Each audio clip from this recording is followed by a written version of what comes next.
Assalamualaikum warahmatullahi wabarakatuh. Perkenalkan, saya Nana Erna Susanti Aka, CGP Angkatan 9 dari SD Negeri Pamunga, Sumbawa, NTB. Nah, kali ini saya tidak sendiri. Saya ditemani oleh rekan sejawat saya, yaitu Ibu Indah Aprianti, SPDSD.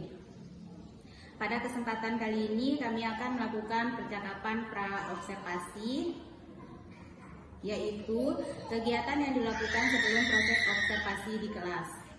Nah, sebelum kegiatan ini dimulai, saya ingin menanyakan kabarnya Ibu Indah. Ibu Indah, gimana kabarnya? Alhamdulillah baik, Ibu Nana. Syukur alhamdulillah Ibu Indah baik-baik saja. Nah, pada tujuan percakapan kita kali ini adalah untuk mengetahui dan mengevaluasi jalannya proses pembelajaran yang akan Ibu lakukan di kelas. Nah, pada kali ini saya ingin menanyakan beberapa pertanyaan kepada Ibu Indah. Yang pertama itu, apa tujuan dari pembelajaran yang akan Ibu sampaikan di kelas nanti? Baik, Ibu Nana. Di sini ada dua tujuan pembelajaran yang akan saya sampaikan, yaitu yang pertama, peserta didik mampu menentukan jaring-jaring balok dan kubus dengan tepat. Kemudian untuk yang kedua, peserta didik mampu membuat jaring-jaring bangku ruang sederhana, balok dan kubus. Itu saja. Nah, jadi tujuan yang ingin Ibu capai di sini yaitu ada dua. Yang pertama, siswa dapat menentukan jaring-jaring kubus dan balok. Kemudian tujuan yang kedua itu siswa dapat membuat jaring-jaring bangun ruang sederhana, yaitu balok dan kubus. Nah, dari kedua tujuan itu, area pengembangan apa yang ingin Ibu capai dalam proses pembelajaran tersebut? Untuk area pengembangannya di sini ada dua ya. Yang pertama pengetahuan, kemudian yang kedua keterampilan. Untuk pengetahuannya sendiri, peserta didik mampu menentukan jaring-jaring balok dan kubus dengan tepat. Kemudian untuk keterampilannya, peserta didik mampu membuat jaring-jaring bangun ruang sederhana, balok dan kubus. Jadi ada dua area pengembangan yang ingin Ibu capai di sini, yaitu yang pertama itu ada pengetahuan dan yang kedua itu ada keterampilan. Dari kedua area pengembangan yang ingin Ibu capai, apa strategi dalam proses pembelajaran tersebut? Di sini strategi yang akan saya gunakan yaitu saya akan menggunakan RPP berdiferensiasi, yang mana saya akan membagi kelompok menjadi dua berdasarkan gaya belajar, yaitu visual, kinestetik, dan auditori. Jadi strategi pembelajaran yang ingin Ibu terapkan di kelas nanti yaitu Ibu akan menggunakan RPP berdiferensiasi dan membagi kelompok murid berdasarkan gaya belajar, yaitu visual, auditori, dan kinestetik. Sangat bagus sekali, Bu ya. Kemudian dari strategi tersebut, media apa saja yang nanti akan Ibu gunakan dalam proses pembelajaran? Medianya sendiri itu saya pakai KPD, kemudian ada PPT tentang materi jaring-jaring kubus dan balok, ada laptop dan LCD. Jadi media yang Ibu gunakan itu ada beragam ya Ibu. Itu menurut saya sudah sangat bagus sekali. Kenapa kita melakukan percakapan pra-observasi ini? Kita melakukannya itu sebagai persiapan awal sebelum Ibu melakukan proses pembelajaran agar lebih siap dan percaya diri agar memberikan pembelajaran yang terbaik bagi peserta didik. Kira-kira kapan Ibu akan melaksanakan kegiatan pembelajaran tersebut? Hari apa, kemudian di kelas berapa, dan pada jam berapa? Saya rencananya mau melakukannya nanti di hari Jumat pada jam pertama di kelas 5 tentang pada pelajaran matematika tentang materi jaring-jaring kubus dan balok. Jadi nanti kita akan melakukan proses observasi pada hari Jumat di kelas 5 jam pertama dengan materi matematika, jaring-jaring, kubus dan balok. Nanti ketika observasi saya akan mencatat dan melihat hal-hal apa saja yang terjadi di dalam kelas, Bu Indah ya. Nanti setelah kita melakukan kegiatan observasi, kita akan mengadakan percakapan pasca observasi yang akan didampingi oleh pengajar praktek. Nah, dari percakapan yang telah kita lakukan tadi, apa yang Ibu Indah dapatkan? Di sini saya mendapat gambaran tentang media apa saja dan strategi apa saja yang akan saya gunakan nanti. Baiklah, terima kasih atas waktunya karena sudah bersedia berbincang-bincang dengan saya di percakapan praobservasi ini. Sampai jumpa di kegiatan observasi. Demikian percakapan praobservasi ini. Sampai jumpa di kegiatan observasi dan pasca observasi. Wassalamualaikum warahmatullahi wabarakatuh.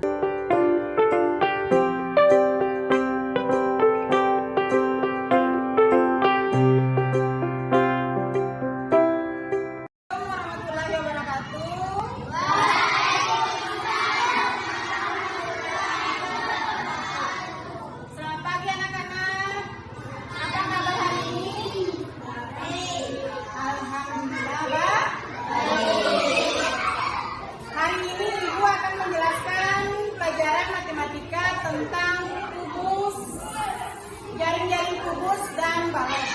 Tapi sebelum itu, marilah kita berdoa dulu. Berdoa dimulai.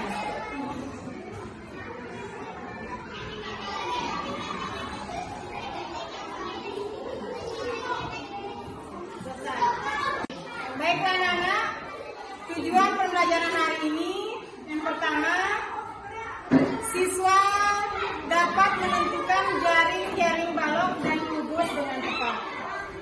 Kemudian yang kedua, siswa mampu membuat jaring-jaring bangun ruang sederhana, balok dan kubus.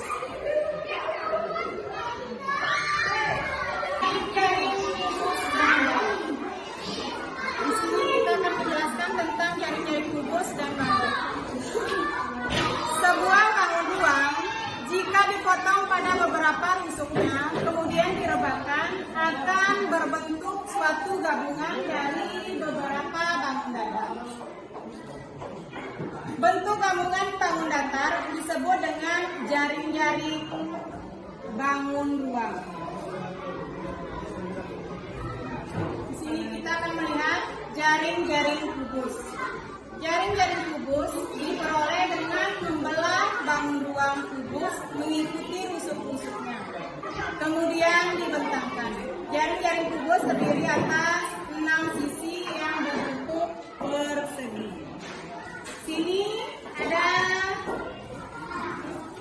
gambar kubus yang masih utuh ini yang disebut dengan bangun ruang. Tapi bangun ruang ini setelah dibentangkan atau dibuka, dia akan berubah menjadi seperti ini. Ini gambar ini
jaring-jaring balok.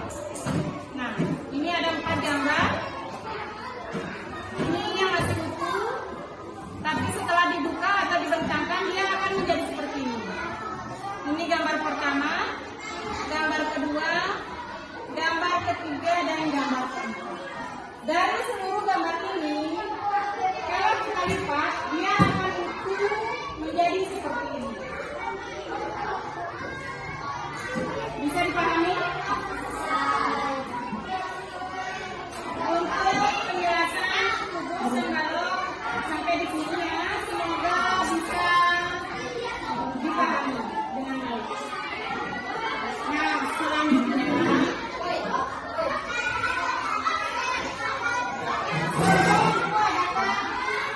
sebelum dibagi, ibu bagi ada 3 kelompok ya. Ada kelompok audio, auditori, dan visual. Jadi ibu bagi 3 kelompok. Tapi sebelum itu kita adakan ice breaking dulu ya. Karena sekarang menjelang puasa, jadi ice breakingnya tentang tepuk puasa. Tepuk puasa, tidak makan, tidak minum, tidak makan, jaga hati, jaga mulut, jaga mata. Quran terus dibaca sambil menunggu buka. Tarawih dan sahur jangan lupa puasa. Sekali lagi, tepuk puasa, tidak makan, tidak minum, tidak makan, jaga hati, jaga mulut, jaga mata. Quran terus dibaca sambil menunggu buka. Tarawih dan sahur jangan lupa puasa.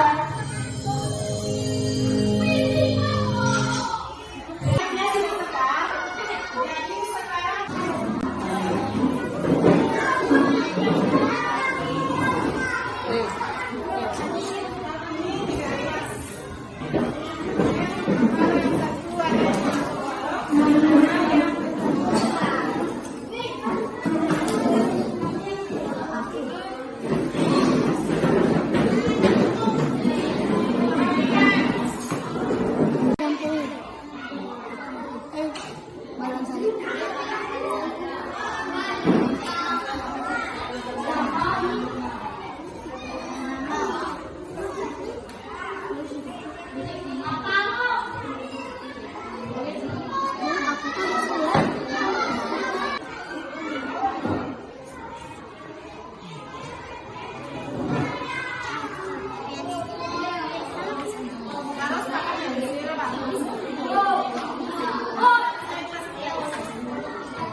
sampai di sini pelajaran kita hari ini. Semoga apa yang disampaikan bisa bermanfaat.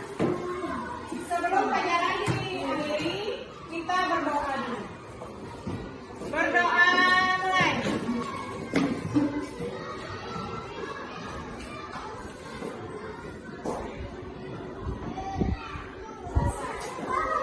Sekian, wabillahi taufiq wal hidayah. Wassalamualaikum warahmatullahi wabarakatuh.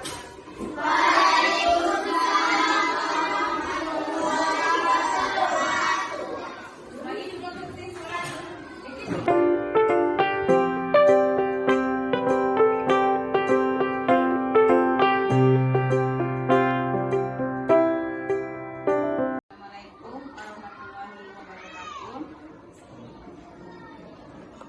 Perkenalkan, saya Nana Erna Susanti AK, CGP Angkatan 9 dari SD Negeri Pambunga, Sumbawa, NTB.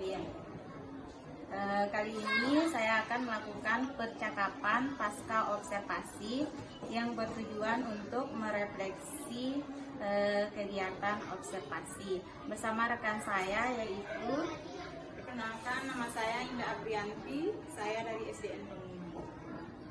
Baiklah Bu Indah, dalam percakapan pasca observasi ini saya ingin menanyakan beberapa hal pada Bu Indah. Sebelumnya, bagaimana kabarnya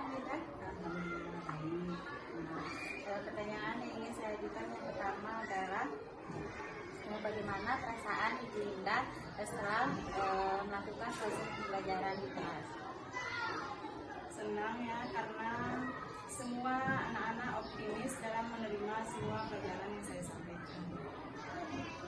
Jadi anak-anak itu ketika Ibu Indah menyampaikan pembelajaran merasa optimis. Nah, yang kedua ini saya tanyakan, apakah langkah-langkah pembelajaran yang Ibu Indah sampaikan sudah sesuai dengan rencana yang Ibu Indah susun? Semua sudah saya laksanakan sesuai dengan apa yang saya susun, saya sampaikan ke anak.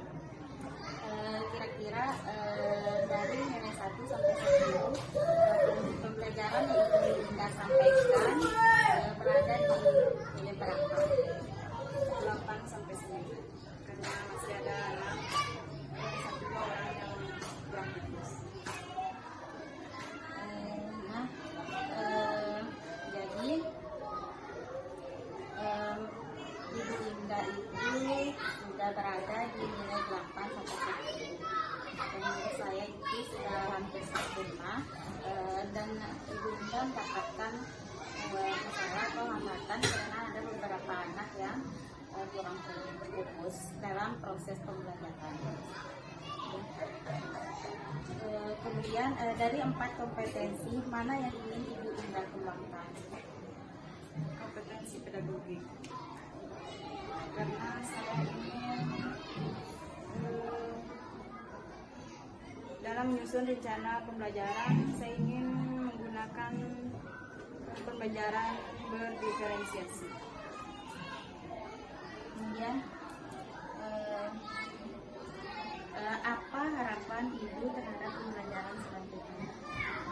Saya ingin bisa memahami bagaimana cara menyusun pembelajaran berdiferensiasi dengan baik dan benar. Nah, dalam Ibu ingin